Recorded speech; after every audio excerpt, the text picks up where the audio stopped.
If you have an idea, you throw it out there, it just doesn't work. No one believes in it, no one cares, but the audience is as unsure about it as we are. I fully believe your photography will fail.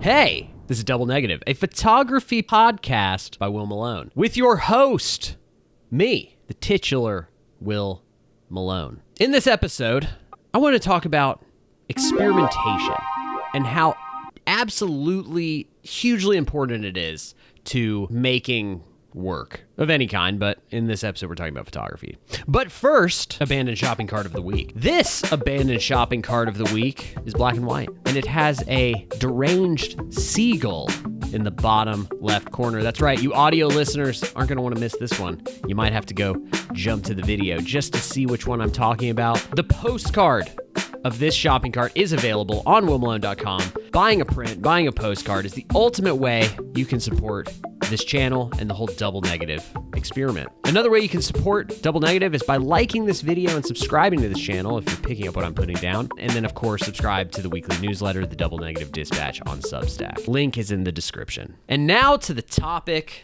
at hand. Experimentation. I fully believe your photography will fail if you are not experimenting. But I want to talk about more about the specifics of experimentation, what I mean by that, kind of.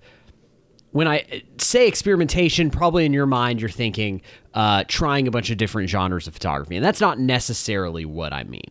There's a quote from David Lynch I want to read real quick, where he says, "Everything I learned in my life, I learned because I decided to try something new."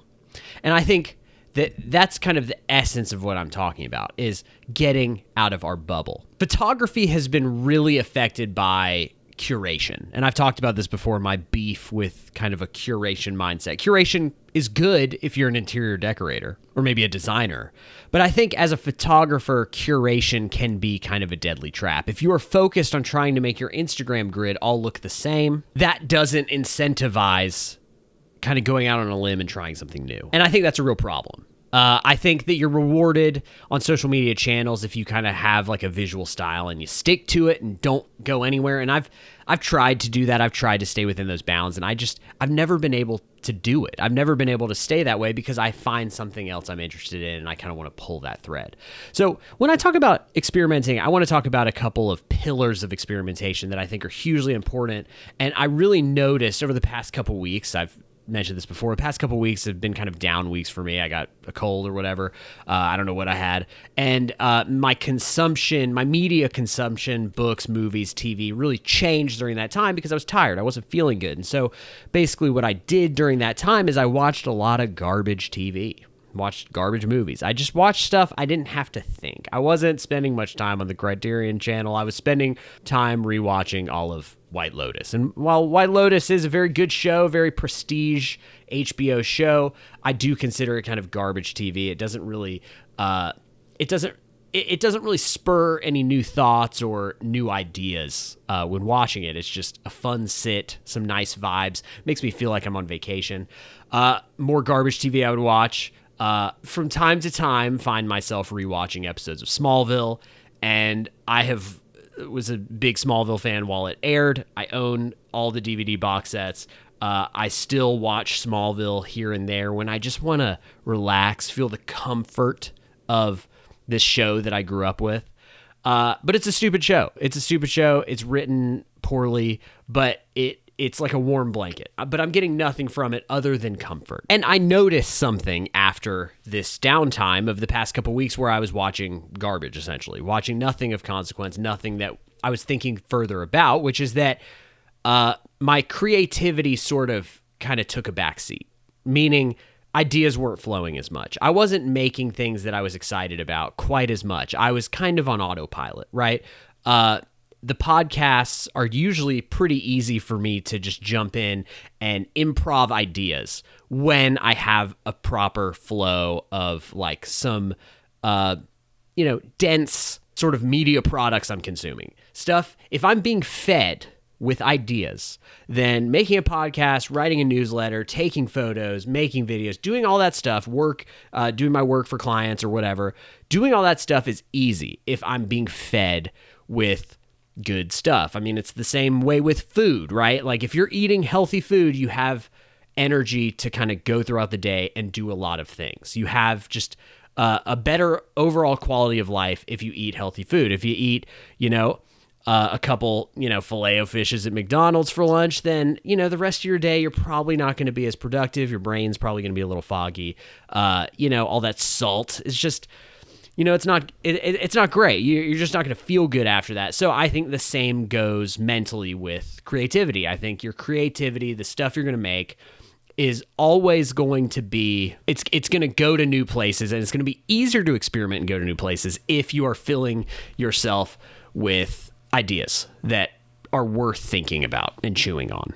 And I put the David Lynch quote in here because he's probably like the king of experimentation. Everything he did was an experiment. He spent probably more time experimenting than making a actual work, and the experiments were actual work, but his like flagship works of cinema, movies, there's a lot less of those than there are experiments that he was doing. And so I would argue that most of our work should be experimentation in some way, shape, or form. We should always be chipping away at trying something new, and we don't necessarily have to show everybody everything. I don't show everybody all my photos all the time.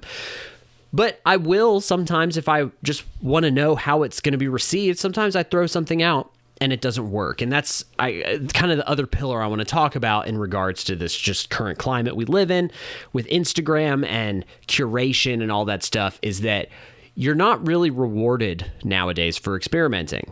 And that's hard, right? Especially if you have a lot of expectations on the social media reaction you're going to get. So if you're somebody who wants to become an influencer, if you want to make some money off of YouTube or Instagram or whatever, then you have higher expectations and you have a need for performance. You need things to perform a certain way. And so because of that, that makes experimentation hard, because if you're going to go out on a limb and say, make a vibey black and white short film about a vacation you went on, then that's just not going to perform as well as, a video about like, is photography dead, with a, like a thumbnail with me looking surprised in the camera. So if you're going to, like, those two things, one is going to be more commercially accepted, but easy. It's not really saying anything hard-hitting or new. It's not full of new ideas, asking, is photography dead, or is Instagram dead, or, this new camera's out, whatever. Like, those are videos that will work. Those are videos that will pay you. Those are videos that you are rewarded for. The videos you aren't rewarded for are like a vibey short film of your recent vacation that you enjoy making and you have fun making, and you get to play with and try some new stuff with, but that 100% guaranteed will get lower views than, the other stuff. So I think to combat that, I think in order to experiment, but also be okay with that gulf, or the fact you may get 20 likes on a photo as opposed to 100 likes on a photo on Instagram because one was an experiment and it just didn't work. I think a couple things. I think, number one, know what you want out of social media and know what you want out of your work. And if you want to become a hugely successful, commercially successful photographer, if you want that, then you probably are going to just probably have to lean on what works. Just straight up. You're going to have to. You're going to have to just get over it. You're going to have to get over the fact that throughout history, artists are often not commercially rewarded unless they do something that commercially can be rewarded. Like, avant-garde rarely gets rewarded financially or algorithmically. And throughout history, this has been the case. It is a thankless job to be an experimental artist. Maybe you get a cult following, but that sets an expectation, right? So like, if you want to become a huge photographer, if you want to become Peter McKinnon-esque, then experimentation is going to be a much more minor part of your process, because there's a formula there's a thing to do that works, and many people have done it. Video that works really well on YouTube. There's types of photos, really dramatic, kind of Instagram-y type photos that work on Instagram. And you know what I'm talking about. It's hard to describe, but you know the kind of photos that really work on Instagram, and they happen to be just like instantly, within a nanosecond, grab your attention. And there's usually some sort of softcore nudity involved, potentially. There's a lot of studio lighting. There's something shocking happening in the photo. Something's on fire, maybe somebody got a cake thrown in their face. Maybe there's heavy flash to really like give it some harshness.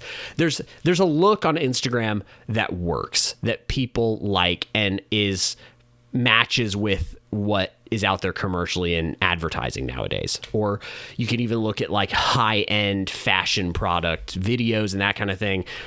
The culture right now, it has clearly marked what it deems as acceptable. And if you dig into culture, if you look at advertisements, if you go to magazines, if you watch, Gucci ads or whatever, you can see what is acceptable right now commercially, and you can know clearly if you can fit in that or not. Now, talk about me for a second. I can't fit in that. I just know that's not the case. I'm not. There's no universe where I become like super commercial, mainstream, Mr. Beast, Peter McKinnon guy. I just the things I like are too niche. Polaroids, postcards, that kind of thing. Double exposures, right? Now, abandoned shopping carts, right? I'm shooting abandoned shopping carts, making postcards out of them. That is like, I'm like trying to lose followers, apparently. That's my goal here. But that's because I like living in a more experimental world. So I have to know that like the ceiling of photography YouTube is like, probably Peter McKinnon. It's probably like around 6 million, right? That's the kind of the ceiling. And then, if you're more experimental, maybe you need to know that 6 million, that's going to be tough to get to unless you want to make stuff that's a little more commercial, right? It just is what it is. So maybe for me, a comfortable place that I could land at is 20,000, 30,000. Now, again, not everything's static, right? Like things grow over time. The longer you do something, the longer it'll grow. And then before you know it, it could become a big thing. You could change culture. You could change trends, but that's extremely hard to do. SNL was a very avant-garde skit show that is now like, one of the most successful shows on NBC, right? And it's been airing for 50 years, but it used to be very weird and avant-garde and not super, it was experimental, right? So there are instances where experimental becomes the big thing. So the expectation for yourself as to what you want, I think, is hugely important when you talk about experimenting. Now, if you're a hobbyist photographer, you got nothing to lose, right? Like if you got a job, you have income, you don't need YouTube to pay, you don't need Instagram likes, you don't need any of this stuff, then there's zero reason everything can't be an experiment, right? Absolutely zero reason. There's zero reason to make your grid matchy. It's in fact, you almost have a duty to experiment because you have the freedom to do so. If you're me and you like to kind of live and work in a more experimental form, but you also do this full time, which I'm probably in the biggest bind of anybody, right? Like I'm probably doing it the hardest way imaginable, which is like, I don't care necessarily about tons of commercial success. Who doesn't want that? Of course, I would love to be rich as much as the next guy, but obviously what my interests more align with a little more experimentation, but also at the same time, I have this tension of needing to make money because I do all the stuff I do full time. I've made my bed. I'm lying in my bed. Like this is just, it's what I've set up. It's what I've been doing. And so I know that when I make something experimental, maybe I take a photo of a shopping cart. My goodness. I post a photo of a shopping cart after posting a year of Polaroids or a year of double exposures or whatever. I've gotten people used to a certain type of content, and then I go out on a limb and bring in something totally different. And that oftentimes is met with like, no one cares. No one gets it, right? And I've accepted that. Emotionally, mentally, in my soul, I have accepted that fact. And I think that there's an emotional element to maybe you have been successful in your channel, social media, in your photography. Maybe you have had success, but you're getting a little bored of the status quo, right? You want to try something new, you have other interests, but you're scared, you're nervous because you've been doing it one way and it's been working, but you want to try this other thing over here. And again, this is why David Lynch is the king of this, because he just did not care and it somehow worked out for him. Now, it's not going to work out for everybody. It's not going to work out for everybody. It's not even guaranteed to work out for me. I've been doing it, trying it forever. I may just stay here and just live this life until the day I die. But at the same time, if I post an abandoned shopping cart photo for the first time, I have an expectation of like, oh, I'm going to get like no likes on this, right? None. And people aren't going to get it the first time. But as time goes on, as I believe more in the project I'm making, as I put more stock into it, as I shoot shopping carts over a set period of time, I lean on it, then that will get others to believe in it as well. So this is the funny part about human psychology, right? Like, humans don't actually ever know what they want. We don't know what we want. We often maybe consider something we want, think about it, but we don't really decide we can publicly, openly like that thing or want that thing until we see somebody also want that thing or like that thing. You know, when I used to work at a print shop, frame shop, whatever, I would talk to customers and even interior designers, right? And they would come in, and you would think an interior designer would come in and have an idea of exactly what they want for their client. But you know what? They came in often asking our advice on what we think looks good for their client. And we would steer their opinion, even though they're the professional. But then they would take that information and go to their client and they would look like the professional. And I'm not saying anything bad about these interior designers, but that's just how humans work. We need validation to know if something's good. And so it's hard. If you have an idea, you throw it out there, it just doesn't work. No one believes in it. No one cares. And then that's kind of discouragement for us to like never do that thing again. We're like, ugh, that didn't work. No one liked that, whatever, because we're taking the negativity from others as a sign that like it doesn't work.